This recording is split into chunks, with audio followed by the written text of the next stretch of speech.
হোটেলে চলে এসেছি। এখন বলবো না, আমরা অনেকক্ষণ আগে এসেছি কিন্তু ভিডিওটা করা হয়নি, ফোনে চার্জ ছিল না। তো আমাদের সবই হয়ে গেছে, সুইমিং পুলে খেলা থেকে শুরু করে খাওয়া সব, স্নান করা সব হয়ে গেছে। আজকে নিতে পারিনি, এই জিনিসগুলো কালকে নিয়ে নেব। তো আমাদের হোটেল রুম, ব্যালকানি সাইড সব তোমাদের ভিউগুলো সব কটা দেখাচ্ছি। চলো, এখানে সিঁড়ি আছে, এখানে সব রুমগুলো আমরা দেওয়া, ওখানে লিফট আছে। এই হচ্ছে আমাদের রুম 202।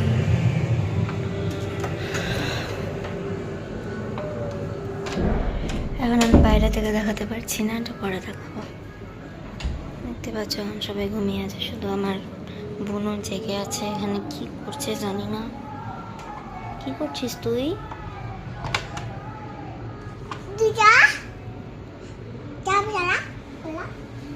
দেখেছো কেমন ভাবে বলছে আমাকে,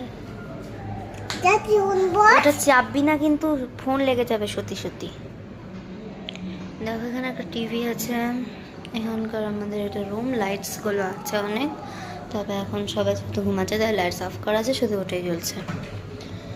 দেখো এটা আমাদের হচ্ছে ওয়াশরুম।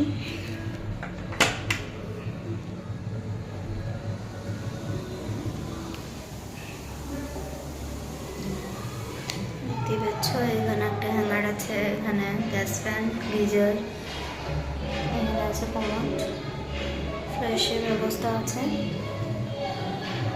এখানে শাওয়ার আছে, এখানে কল, এখানে একটা বেসিন আছে, এখানে বালতি সব দিয়েছে। এটা হচ্ছে আমাদের বাথরুমটা। দেখো গাইস, এখানে টিভির পাশে একটা আয়নাও আছে, যেটাতে একটা এরকম একটা লাইটও লাগানো আছে। এখানে যেটা সুইচটা আছে, এটা অফ করে দিলে লাইটস অফ, আর এটাকে অন করলে লাইটস অন হয়ে যাবে। এখান থেকে ভালো আসছে। দেখো আমাদের এখানে আছে হচ্ছে ব্যালকনি। এখানে অন্য রিসর্টে এত গান চলছে আমি বলতেই পারছি না, মানে আওয়াজটা আমারই মনে হচ্ছে কম আসছে। এখানে হয় এটা উইন্ডোর মতো, তবে এটা ব্যালকনিরই কাজটা। এটা পার্ট 4, এর পরেরটা আসবে পার্ট 5। দেখো এখান থেকে কতটা দেখা যায় জানি না। এখানে একটা সুইমিং পুল আছে ওই রিসর্টে, ওখান থেকেই এত আওয়াজ আসছে, যেটার জন্য আমার কথা ঠিকঠাক শোনাও যাচ্ছে না। পার্ট 4 ব্লগটা এত দূরই থাক, এরপরে আরও করতে হবে, তো পরেরটা পরে দেখা যাবে। এখন এটা এত দূরই থাক, বাই।